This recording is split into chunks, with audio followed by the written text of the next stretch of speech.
Bismillahirrahmanirrahim. Assalamualaikum warahmatullahi wabarakatuh.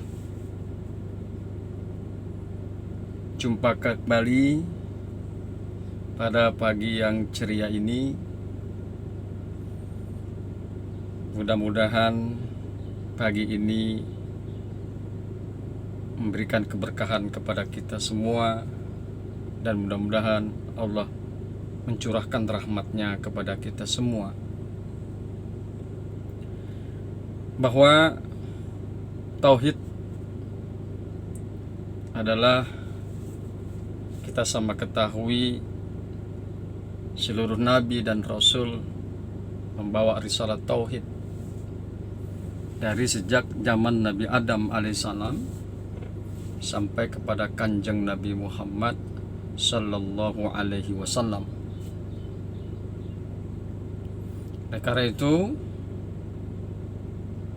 rekan-rekan semua, pada kesempatan yang baik ini perkenankanlah Al-Fakir mencoba sedikit membicarakan masalah tauhid. Mudah-mudahan pembicaraan kita pada pagi hari ini bermanfaat, menambah keimanan kita kepada Allah Subhanahu wa Ta'ala, dan juga semakin mempertebal keyakinan kita dan meningkatkan ketakwaan kita. Amin ya robbal alamin. Rekan-rekan sekalian, bahwa kita akan coba bicara masalah tauhid, hakikat dan kedudukannya. Banyak sekali ayat-ayat di dalam Al-Quran membicarakan tentang tauhid, tentang keesaan Allah Subhanahu wa Ta'ala. Di dalam firman Allah surat Az-Zariyat ayat 56 dikemukakan oleh Allah Subhanahu wa Ta'ala, A'udzu billahi minasyaitonir rajim, wa ma khalaqtul jinna wal insa illa liya'buduni. Az-Zariyat ayat yang ke-56. Aku menciptakan jin dan manusia tiada lain hanyalah untuk beribadah kepadaku.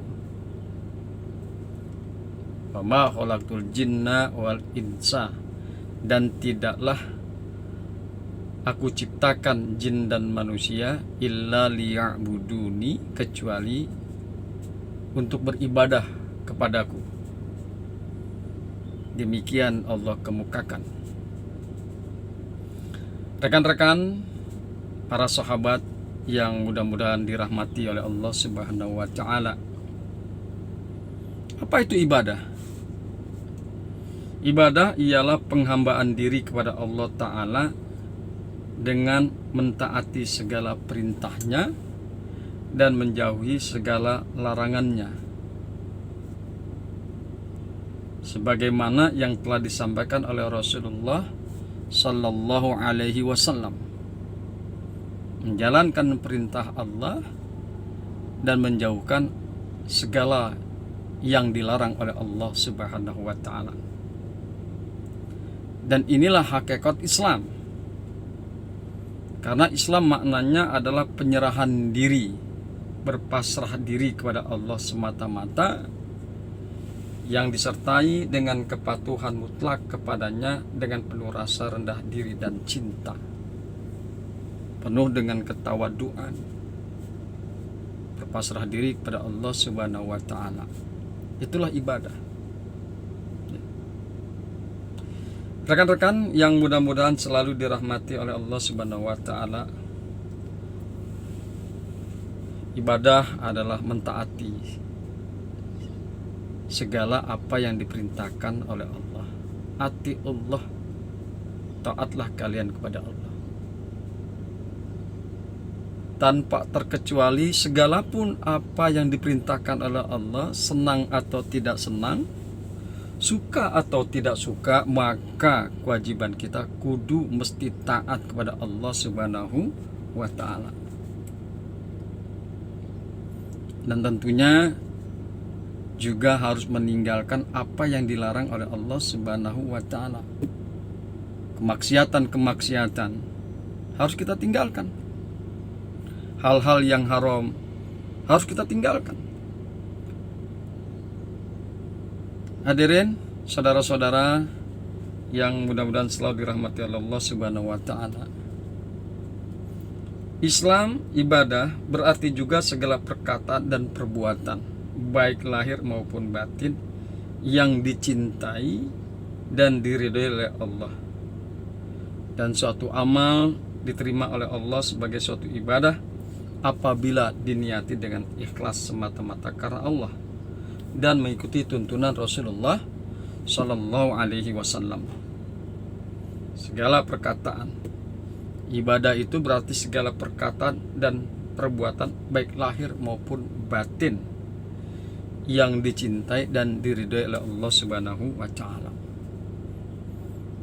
Memang dalam rangka kita menjalankan aktivitas ibadah tidak lain dan tidak bukan libtighai mardotillah, dalam rangka mencari ridha Allah Subhanahu wa taala. Tidak ada tujuan yang lain kecuali lillahi ta'ala, yaitu mencari ridha Allah Subhanahu wa ta'ala. Salat karena Allah, berpuasa karena Allah, zakat karena Allah, berteman karena Allah.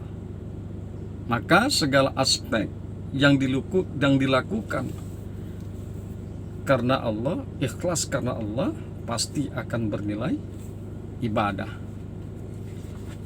Rekan-rekan yang berbahagia, hamba-hamba Allah yang beriman, dan tentunya ibadah ini harus mengikuti tuntunan Rasulullah Sallallahu Alaihi Wasallam.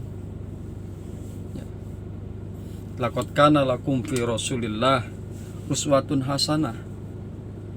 Sungguh ada di dalam diri Rasulullah itu contoh-contoh yang baik, tauladan yang baik. Jadi di dalam diri Rasulullah itu ada tuntunan. Manakala kita mengikuti apa yang Rasulullah lakukan, apa yang Rasulullah ucapkan, apa yang Rasulullah inginkan, insya Allah itu bernilai ibadah. Bagaimana jika seseorang misalnya melakukan suatu perbuatan tetapi sangat bertentangan dengan tuntunan Rasulullah, sangat jauh daripada tuntunan Rasulullah, tentu itu tidak masuk dalam kategori ibadah. Contoh, ada satu yang lucu, melakukan perbuatan maksiat lillahi ta'ala karena Allah. Itu bukan perbuatan ibadah, karena Rasulullah tidak pernah mengajarkan untuk melakukan perbuatan maksiat. Jadi manakala segala sesuatu bisa bernilai ibadah, tentunya harus berdasarkan kepada ketentuan Rasulullah Sallallahu Alaihi Wasallam. Sekali lagi, jika tidak berdasarkan ketentuan Rasulullah Sallallahu Alaihi Wasallam, maka itu tidak bisa disebut bernilai ibadah. Kemudian coba kita akan lihat pada An-Nahl ayat yang 36. Walaqad ba'asna fi kulli ummatin rasulan an ya'budullaha wajtanibu taghut. Dan sesungguhnya kami telah mengutus Rasul pada setiap umat untuk menyerukan beribadah kepada Allah saja dan jauhilah taghut. Pada setiap umat, sebagaimana tertuang di dalam An-Nahl ayat 36 ini, Allah utus para nabi dan para rasul. Pada zaman Nabi Ibrahim, umatnya Nabi Ibrahim, diutuslah Ibrahim. Zaman Nabi Musa, maka diutuslah Musa, Isa, dan lain sebagainya. Sampai kepada saat ini diutuslah Kanjeng Nabi Muhammad Sallallahu Alaihi wasallam untuk menyerukan umatnya untuk tidak menyembah selain kepada Allah Subhanahu wa ta'ala, untuk menyerukan agar umatnya menjauhi daripada tauhid dan praktek-praktek yang mendekati kepada tauhid. Rekan-rekan yang berbahagia dan mudah-mudahan hamba-hamba Allah yang selalu dirahmati oleh Allah Subhanahu wa ta'ala. Di dalam An-Nahl ayat 36 dikemukakan beribadalah kepada Allah saja, hanya semata-mata karena Allah, dan jauhilah tagut. Tagut ialah setiap yang diagungkan selain Allah, dengan disembah, ditaati atau dipatuhi, baik yang diagungkan itu berupa batu, manusia ataupun setan. Jadi setiap yang diagungkan selain Allah dengan disembah dan ditaati, dipatuhi, baik yang diagungkan itu berupa manusia, setan, berhala, itu adalah taghut, yang disembah, ya, yang disembah, yang ditaati. Jadi kalau kita tarik satu garis, bagaimana dengan umat Nasrani yang menjadikan Isa sebagai Tuhan? Isa disembah, laksana menyembah kepada Allah, laksana mereka menyembah kepada Allah. Kalau diambil daripada definisi ini, maka umat-umat Nasrani yang menjadikan Isa sebagai Tuhan itu jadi menjadikan Isa sebagai tagut. Jadi Isa itu diposisikan sebagai tagut, karena Isa itu disembah laksana Tuhan. Menjauhi tagut, ya, kita diperintahkan oleh Allah di dalam An-Nahl ayat 36, dan jauhilah tagut, wajtanibut tagut, dan jauhkanlah tagut, dengan cara mengingkarinya, membencinya, tidak mau menyembah dan memujanya, baik dalam bentuk dan dengan cara apapun. Harus diingkari, ya. Tagut itu harus diingkari, harus dijauhi, tidak boleh ditaati, tidak boleh disembah, ya.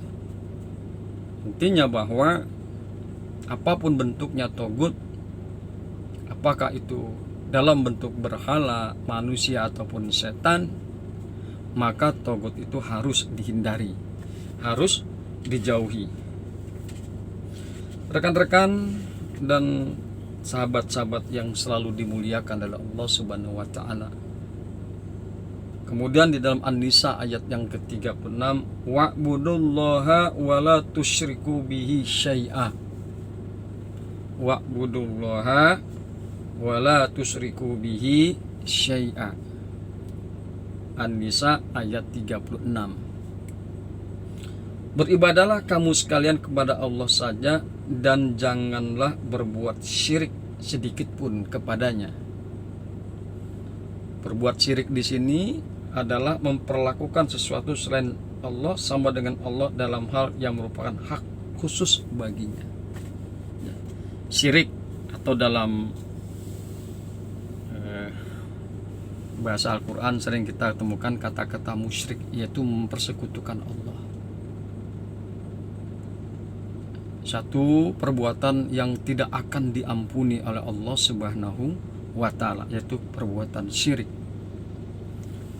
Mendudukan satu makhluk, baik itu makhluknya berupa makhluk hidup maupun makhluk mati seperti patung dan berhala, didudukan laksana Allah, disembah, dipuja, ditaati dan lain sebagainya.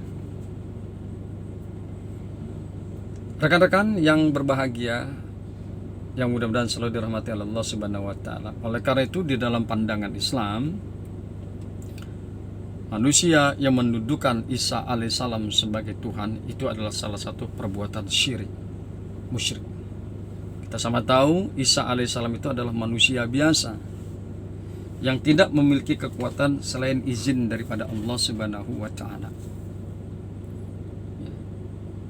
Oleh karena itu, ketika manusia mendudukan Isa menjadi Tuhan, maka manusia tersebut, mereka yang mendudukan Isa sebagai Tuhan, telah berlaku syirik, mempersamakan Isa alaihissalam laksana Tuhan, laksana Allah subhanahu wa ta'ala.